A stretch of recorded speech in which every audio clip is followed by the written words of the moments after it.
see if they move. I mean, you saw Bill. They're going to move. Well, look, they're already moving. Hold on, Bill Ackman. No, they're not. Hold on. People say they're going to move all the time after elections. They don't do it. Bill Ackman said he was going to move. You know how many people moved out of New York City in the last 3 years?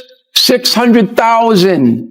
They're moving. Yeah, they're moving. They've been moving from COVID. You know how many people moved out of your state, California? Oh, I know. No, Under Newsom? Yeah, no. People do move. No doubt about that. People move in America. And It's surprising just how many people are choosing to leave traditionally blue states. You'd think these liberal strongholds with their progressive policies would focus on improving everyday life for residents, but that doesn't seem to be the case. On Real Time with Bill Maher, the outspoken host delivers a blunt and unfiltered breakdown of why so many individuals are packing up and moving elsewhere. The reasons are eye-opening, and there's plenty more to uncover. I think that Mamdani's election will lead more financial organizations to leave New York City for Wall Street South in Florida. Tell me, I've read that term just recently, Wall Street South, Florida. This is your state. What is that? A lot of Wall Street guys have moved to Palm Beach. It's been happening really since COVID. It's accelerated with increases in taxes.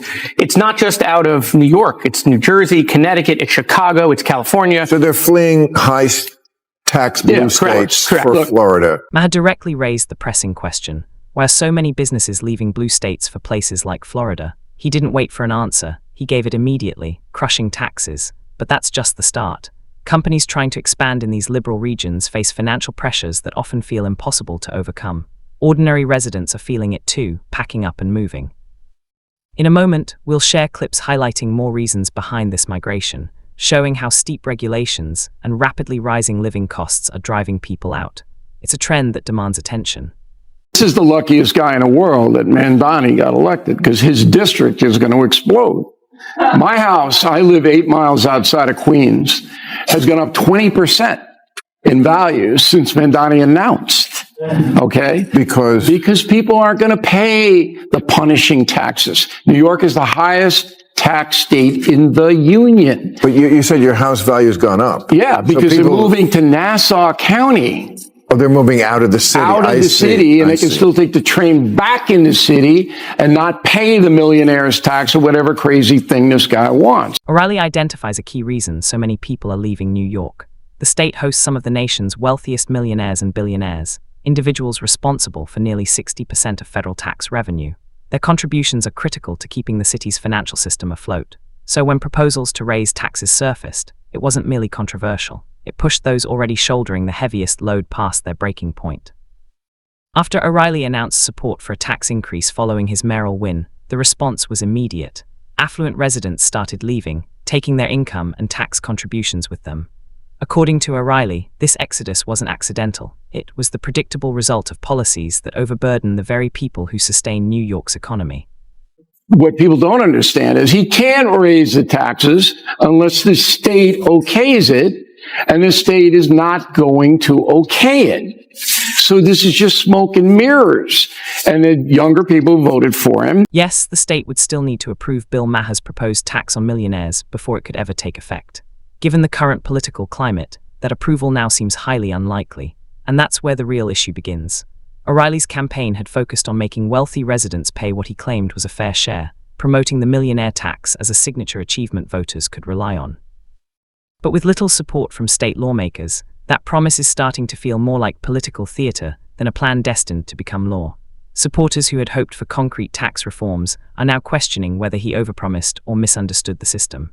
Either way, the likelihood of this tax ever passing appears extremely low. If they move. I mean, you saw Bill. They're going to move. Well, look, they're already moving. Hold on, Bill Ackman. No, they're not. Hold on. People say they're going to move all the time after elections. They don't do it. Bill Ackman said he was going to move. You know how many people moved out of New York City in the last 3 years? 600,000. They're moving. Yeah, they're moving. They've been moving from COVID. You know how many people moved out of your state, California? Oh, I know. Under Newsom? Yeah, no. People do move. No doubt about that. People move in America. And It's clear that Representative Jard refuses to confront the reality right in front of him. People aren't leaving blue states because they suddenly crave excitement or change. They're leaving because the economic systems in these regions no longer serve them. Take New York City, for instance. Over 500,000 residents have moved out, driven primarily by relentless tax increases and a business environment that feels more punitive than supportive. California shows a similar trend. With some of the strictest regulations in the nation, mountains of paperwork and sky-high taxes, nearly 1 million people have decided to relocate. Yet Jard continues to dismiss these staggering numbers, treating the exodus as if it's random or temporary. But the evidence speaks for itself. Voters are clearly sending a message. Current policies aren't working, and people are making the choice to live and thrive elsewhere. People moved out of your state, California? Oh, I know. No, Under Newsom? Yeah, no. People do move. No doubt about that. People move in America. And you're right. No, but they're not moving because they want a better view.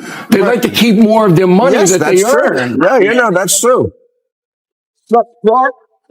Florida is a really good case study. So when DeSantis became governor, there were 250,000 more registered Democrats in Florida when he became governor 8 years ago. Now there's 1.4 million more registered Republicans in Florida. That's all migration from COVID and re-registration from COVID, 100%. Right. So it absolutely is happening. Whether they will abandon New York in droves, I mean, Bill Ackman's a really good example. He said he was going to leave, right? He's been going after Mamdani. He spent a lot of money on him. And then the day Mamdani won, he said, I'm willing to talk and sit down and work with you. That doesn't sound like he's packing his bags. Well, it's not everybody, but look, if you're a person in New York City earning $150,000, okay, that's a lot of money for most people in the United States. That's nothing in New York City. 150K doesn't get you very much. Right. It gets you In-N-Out Burger. The Democratic lawmaker appears to be barely keeping his footing as the discussion unfolds. Rather than confronting the uncomfortable reality that residents are leaving blue states because daily life has become increasingly difficult, he attempts to deflect by comparing the situation to Florida. That argument falls apart immediately. If these migrations were simply due to COVID or some general post-pandemic adjustment, the trend wouldn't be so one-sided. So why is it overwhelmingly from blue states to red ones? Why aren't large numbers of people moving in the opposite direction, from Florida, Texas, or Tennessee to New York or California? The answer is clear. People are choosing Republican-led states for lower taxes, lighter regulations, safer neighborhoods, and more affordable living. The evidence is undeniable. The working people at a certain level are going to say, I'm going to the congressman's state because there's no state tax there. There's no local tax there. I get to keep more of my money. This isn't complicated. Well, I've looked at moving because I'd like to keep more of my money too. And where should Maher move? I'm not moving anywhere. I'm not moving anywhere. No.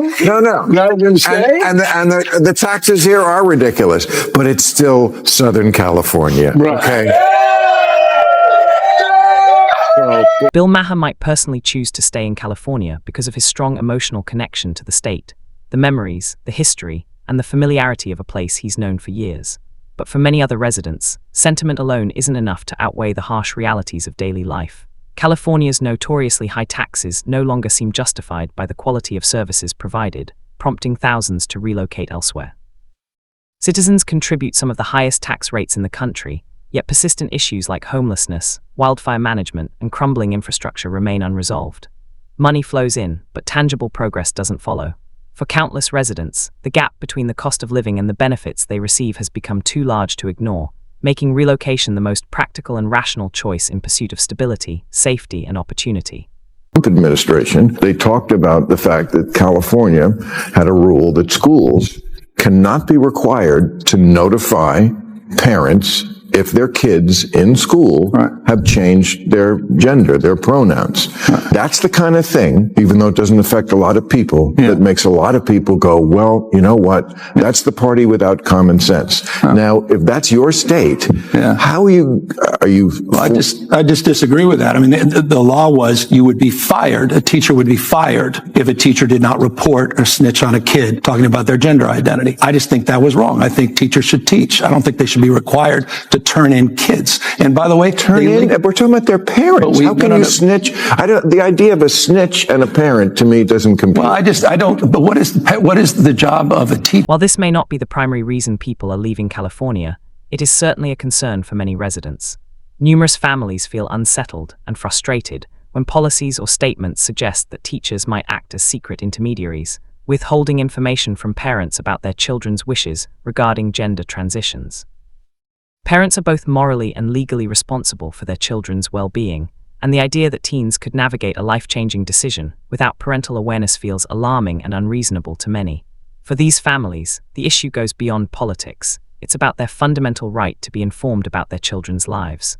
When government or institutions appear to prioritize secrecy over transparency, trust erodes.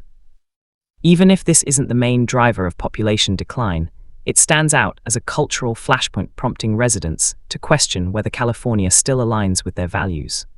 But I appreciate that. I was on KBLA yesterday with my friend Tavis Smiley. I'm an investor and a supporter of that station.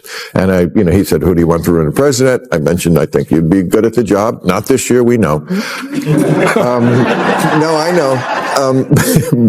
But he said, I don't think he could win. I don't think he could win. He's too progressive coming from this state and what he's done in this state to win in any southern state, any red state. I disagreed, but no, this is a progressive African-American owned station, and I'm sure they like you, but he doesn't think you can win. What do you say to that if you could win look at the swing states, there's only 8 of them. Gavin Newsom's leadership in California has left many residents increasingly frustrated and disappointed. Critics argue that if this is how he manages a single state with vast resources and global influence, promoting him to the presidency could carry significant risks. Many Americans say they would not support him as the Democratic Party's presidential nominee, citing a lack of confidence based on his past performance. Concerns extend beyond disagreements over progressive policies. Some believe Newsom lacks the steadiness and practical judgment needed to address complex national challenges and deliver meaningful solutions. Opponents highlight a record marked by rising living costs, ongoing disputes over governance, and a surge in homelessness. The idea of him leading the entire country leaves many uneasy, particularly those already feeling let down and seeking strong leadership elsewhere. The mass exodus from states like California and New York tells a broader story. High taxes, heavy regulations, and policies disconnected from daily life are driving residents and businesses to seek safer, more affordable, and more manageable environments. Politicians who attempt to dismiss or twist these trends risk appearing out of touch, especially to voters in more conservative regions. People are voting with their actions, moving to states that better reflect their needs and priorities. Financial strain, cultural disagreements, and dissatisfaction with government decisions are all factors in this migration. Leaders and political observers should pay attention to these signals, as ignoring them carries real consequences. States that fail to balance ambitious goals with practical solutions risk losing the very people who sustain their economies and communities. Migration patterns act as a mirror, reflecting both successes and failures in current policies. More and more voters are looking for leaders whose values align with their own, and these shifts offer a clear picture of public sentiment. That wraps up today's video.